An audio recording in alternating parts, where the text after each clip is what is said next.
Hello， 大家好。今日咧想同大家分享下我最近喺 iHerb 上面買到嘅好物。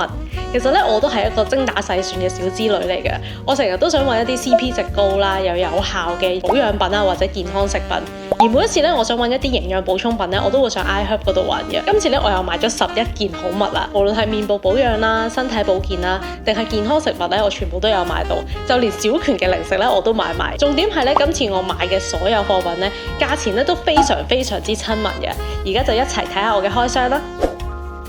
首先要介紹咧，就係我每次喺 iHerb 上邊買嘢都一定會回購嘅保養品系列啦。可能有啲人咧對 Advanced Clinical 呢個牌子咧會比較陌生少少嘅，其實佢係一個美國嘅護膚品牌啦。Advanced Clinical 嘅產品咧，全部都係由專業嘅化妝品化學家去研發，而且全部都經過皮膚科醫生嘅測試。佢哋會用一啲有效而且有科學根據嘅成分，例如好似視黃醇啊、維他命 C 啊或者膠原蛋白呢啲成分。佢哋會將呢啲成分咧拆解成一支一支嘅產品，咁大家咧就可以根據翻自己個人需要去買啦。而且最重要嘅就係佢嘅價錢非常之親民，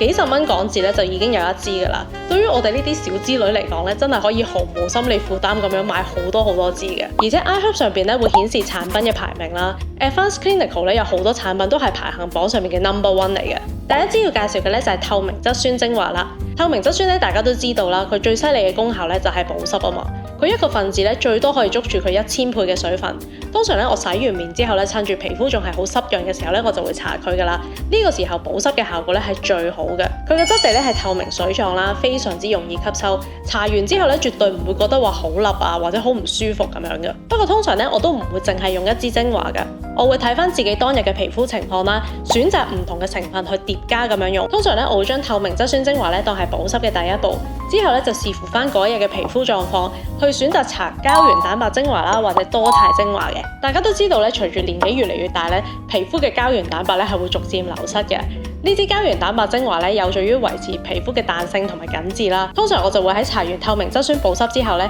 就搽呢支膠原蛋白精華啦。佢嘅質地咧比較濃少少嘅，但係都好容易推開。不過我唔會每一日咧都淨係用呢支膠原蛋白精華嘅，有時咧我會交替使用多肽精華。呢支多肽精華咧有抗皺嘅功效啦，因為多肽咧可以促進膠原蛋白嘅形成，對於細紋啊或者表情紋咧係有一定嘅幫助嘅。通常我搽佢嘅時候咧就會加強搽喺眼周圍呢啲地方啦，或者係法令紋呢啲位置，因為呢啲位置咧特別容易出細紋嘅。至於呢一支維他命 C 精華咧，我通常會留翻喺朝頭早嘅時候搽，因為大家都知咧有一個護膚概念叫早 C 晚 A 啊嘛。日頭嘅時候咧，我就通常會搽維他命 C 嘅。維他命 C 咧可以幫助提亮膚色啦、淡化暗沉，最重要咧就係可以抗氧化。朝早用咗呢一支精華咧，就可以幫助對抗日頭自由基嘅傷害啦。我用咗一排之後咧，我的而且確係覺得個膚色均勻咗啦，同埋透亮咗嘅。我最中意咧就係佢呢一系列嘅產品咧，都用咗滴管形式去包裝。每一次咧，我可以攞唔同嘅份量，方便我撈住嚟用。而且佢嘅產品咧冇加入一啲奇奇怪嘅香味啦，搽完落去皮膚度咧都好快推開，好容易吸收，好啱我呢啲咧最驚搽完嘢之後塊面會覺得好笠嘅人。除咗搽一啲面部嘅保養品之外咧，我最近咧都開始咗做面部刮痧。咁大家都知道咧，面部刮痧係唔可以就咁乾刮噶啦，係一定要配合專門嘅面部按摩油。因為如果冇油做潤滑嘅話咧，你直接攞個刮痧板乾刮啲皮膚，好容易會拉扯到啲皮膚啦。唔單止冇效果之餘咧，仲會拉到啲皮膚鬆晒。咁所以一定要揀翻一支啱嘅按摩油去用。而且咧，大家要注意翻咧，一定要揀啲係為面部專門而設嘅按摩油，因為如果就咁用一啲普通嘅按摩油咧，可能佢個分子太大，會令到你面部嘅毛孔堵塞嘅，所以一定要揀翻啲成分係啱面部用嘅按摩油。我用呢一支咧係多肽嘅面部精華油。因為大家可能都聽過一個概念咧，叫以油養膚啊嘛，即係用油咧去鎖住你之前搽嘅保養品成分。咁我通常咧就會喺每一日搽完保養品之後咧，最後一步咧就會用呢個面部精華油，然後就開始做面部刮痧啦。呢支精華油咧，佢加入咗多肽成分啦，就好似我哋之前介紹嘅多肽精華咁。多肽咧係有助於改善細紋同埋表情紋，咁所以我就揀咗呢一支面部精華油啦。我搽呢一支面部精華油嘅時候咧，其實1至2滴咧已經足夠我推開晒成塊面噶啦。而且大家都知咧，頸呢啲位置咧有好多淋巴噶嘛，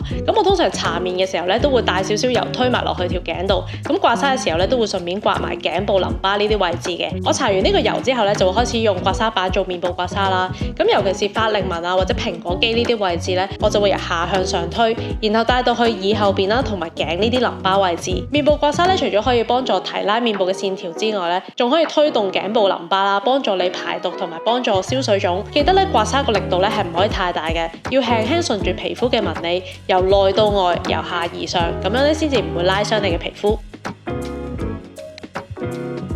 講完面部保養相關嘅產品啦，而家就講下營養補充品啦。如果大家一講起有啲咩營養補充品係最近最熱門呢，我諗大家即時都係會諗起 NMN 㗎啦。但係一講起 NMN 咧，好多人都會覺得哇，一定係啲好貴嘅產品。咁但係我自己咧就覺得營養補充品咧唔一定要買到天價嘅產品嘅，因為根據科學研究啦，每一個人每一日咧其實只係需要250至500毫克左右嘅 NMN， 已經可以幫助你提升身體入邊嘅 NAD+ 水平，即係已經可以幫助到你改善身體代謝啦，同埋提升細胞功能㗎啦。即使你攝取得再多咧，你嘅身體都未必可以吸收到更加多嘅成分，多餘嘅份量咧，其實你嘅身體都係會排翻出嚟，所以唔係話產品嘅成分數字越大咧就一定係越好嘅。我呢一樽咧係每一粒175毫克，佢嘅建議份量咧係每一日朝頭早咧食1至2粒，我自己咧就通常係每朝早空腹嘅時候咧會食1粒。其實咧我已經買過好幾樽噶啦，之前咧我係買60粒裝嘅細樽裝啦，咁我已經食咗好幾樽噶啦。食完之後咧，我係明顯真係覺得咧精神係會比較好啦，好似體力啊各方面嘅咧真係會有幫助嘅。咁所以今次咧我就直接買咗180粒大樽裝。其實以我每日食1粒嚟講咧，180粒咧已經夠我食足半年，所以我覺得真係好抵。佢嘅價錢咧大概係港幣300零蚊啦。咁我當係一個日常嘅保健食品咁樣食咧，我都唔會覺得有啲咩好大嘅負擔，好符合我呢啲追求性價比高嘅人。第二樽咧就係水飛計啦。老實講咧，我真係一個成日都捱夜嘅人嚟嘅。咁大家都知啦，無論係我做公司嘢好啦，定係平時拍片剪片咧，好多時忙起上嚟咧，我一進入咗個工作 mode 咧，就會做到好夜嘅。但係咧最近我就覺得啦，我真係要好好咁樣保養翻下我自己個肝，唔可以對個肝臟太差嘅。咁我就上網揾咧有啲咩護肝嘅成分。咁大家上網 search 咧，其實一 search 護肝咧，你都肯定即刻係會揾到水飛計呢個成分嘅啦。因為水飛計素咧可以幫助肝臟排毒啦，同埋可以保護肝細胞。尤其是而家大家咧好多人都成日會食外賣啊，作息又唔正常，咁所以對肝臟嘅負擔咧真係會好大嘅。我通常咧夜晚就會食1粒啦，當係日常嘅保養。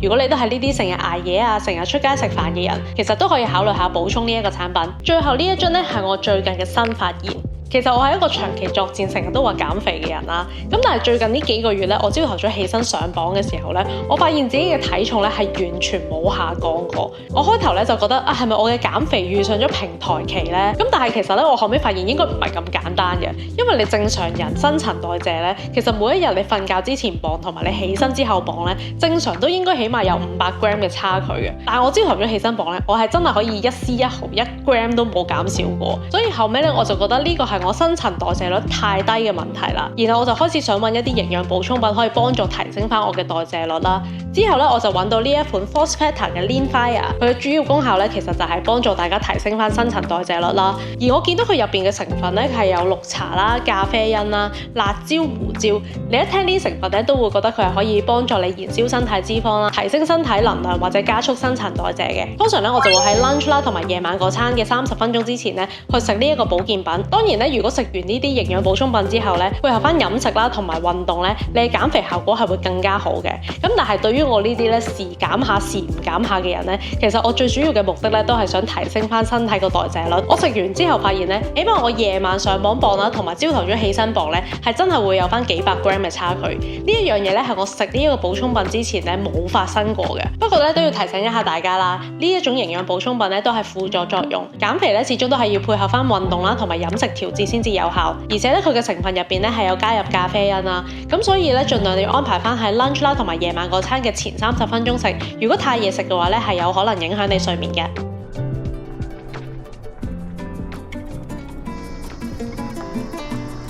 當然咧，講起減肥同埋健康飲食咧，我都唔係淨係依賴呢啲營養補充品嘅，我都真係有去研究咧，有啲咩食物可以真係幫助到我健康啲啦，同埋有營養啲。咁講起健康嘅食物咧，大家都一定係諗起 Superfood 嘅啦。我呢一包咧就係白藜麥嚟嘅，咁佢600零 gram 咧，我已經可以食好耐噶啦。我呢一包咧係珍珠藜麥嚟嘅，即係大家認識嘅白藜麥。喺咁多種藜麥之中咧，白藜麥嘅口感咧係最容易入口嘅。如果你好似我咁啦，都係初次接觸藜麥嘅話咧，我都好推薦你係由白藜麥去開始嘅。嘅。雖然有啲人咧話藜麥可以完全取代飯啦，但我自己咧就未做到可以完全取代正餐。我會將佢混落去白飯度嘅，取代我原本煮飯咧通常會用嘅16穀米，因為我覺得咁樣咧口感會比較容易接受啲，而且藜麥咧有好豐富嘅植物性蛋白質啦同埋纖維。我以前煮飯嘅時候咧，通常都會用16穀米嘅，但係我覺得以前食嘅16穀米咧，佢入邊混咗啲好大粒嘅豆，食起上嚟咧好硬啦，個口感其實唔係咁容易接受到嘅。加上煮16穀米最麻煩嘅地方咧，就係佢煮之前一定要浸米，就係你煮飯之前咧，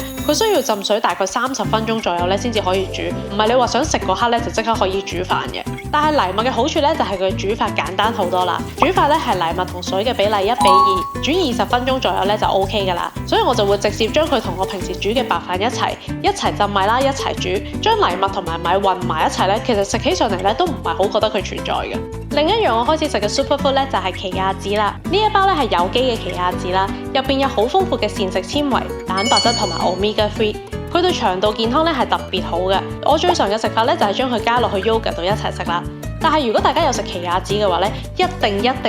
注意，絕對唔可以乾食奇亞籽。奇亞籽嘅特性咧就係會吸水膨脹。如果你唔預先攞水浸泡咗佢先咧，直接食落身體度咧，佢就會吸乾你身體入邊嘅水分，令到你消化不良啦，甚至出現便秘呢啲問題嘅。所以食奇亞籽之前咧，一定要預早浸水15至30分鐘，等佢吸夠水膨脹咗，變到好似啫喱狀態咧，先至可以食得。通常我要食之前咧，我就會預早30分鐘啦，用水或者牛奶去浸佢。到我要食嘅時候咧，我就會攞佢出嚟加落去 yogurt 度，然後加啲水果啊，加啲 honey， 咁就係一個好簡單嘅娛樂早餐啦。如果大家要食奇亞籽嘅話咧，除咗要用水浸泡佢之外咧，記得咧日常都要補充翻足夠嘅水分，因為如果奇亞籽唔夠水分嘅話咧，就會吸乾你身體入邊嘅水分啦。如果大家唔想引起呢啲腸道消化問題嘅話咧，就記得要補充翻充足嘅水分啦。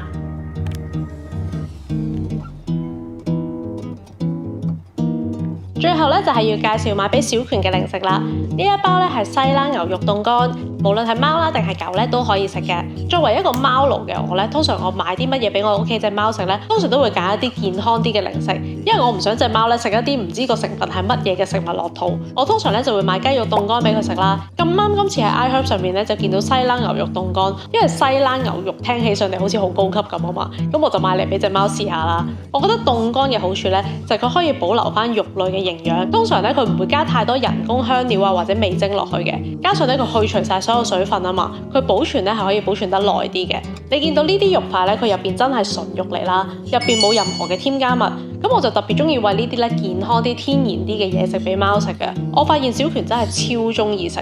平時咧有時我會當獎勵咁樣俾佢食少少啦，又或者咧大家都可以碾碎佢加落去濕糧度，等佢食濕糧嘅同時咧都補充翻一啲肉類嘅蛋白質。如果你屋企有養貓啦或者狗咧，都可以試下呢一個牌子嘅凍乾。以上咧就係呢次我喺 iHerb 嘅戰利品分享啦，由面部保養啦，到內在嘅營養補充品啦、健康食物啦，甚至連寵物零食咧，通通都同大家分享晒啦。如果大家仲未認識 iHerb 呢個平台咧，我都想介紹多少少俾大家認識。iHerb 咧係一個嚟自美國嘅健康產品網購平台啦，上面已經有超過4000個品牌嘅健康產品可以買到，連一啲亞洲地區冇代理嘅品牌咧都可以買得到。我覺得佢最好嘅地方咧就係每一件貨咧都可以睇到一啲真實買家嘅評論。有時咧你貨品真係多到唔知點樣選擇好噶嘛，咁我習慣咧就通常會睇晒啲 comment 先，然後再去決定買邊一個牌子。iHerb 上邊咧真係有好多超高 CP 值嘅好物嘅，加上佢成日都會做優惠啦，大家可以趁住優惠嘅時候入手，加上佢買滿港幣300蚊咧就已經可以免運噶啦。我覺得作為一個小資女咧，日常生活除咗要揀啱自己嘅保養方法同埋產品之外，都唔一定係要花大錢去追求名牌嘅。而且而家仲有限時折扣碼，影片入邊提到嘅所有產品咧，我都會將產品嘅連結咧擺翻喺資訊欄入邊。如果大家中意呢一類型嘅分享影片咧，記得俾 like 同埋留言話俾我知你最中意邊一件產品。我哋下次再見啦，拜拜。